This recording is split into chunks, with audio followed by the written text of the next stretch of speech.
March 23 to 29, or just a few days after the arrest of the former president, sa tingin po ba ng Malacanang gaano kalaking factor yung politika sa naging resulta ng survey, especially yung nangyari kay former president? Okay, lumalabas nga po dito na bumaba di umano ang rating, no, approval rating ng Pangulo. Pero sabi nga po natin, ito ay titignan pa rin po ng administrasyon. Hindi naman po natin, hindi papansinin kung ano ang mga sinasabi ng survey.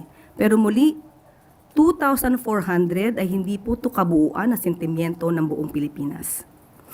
Pagtatrabaho pa rin po ang Pangulo, katulad ng aking sinabi, kung ano ang tama, kung ano ang sa batas.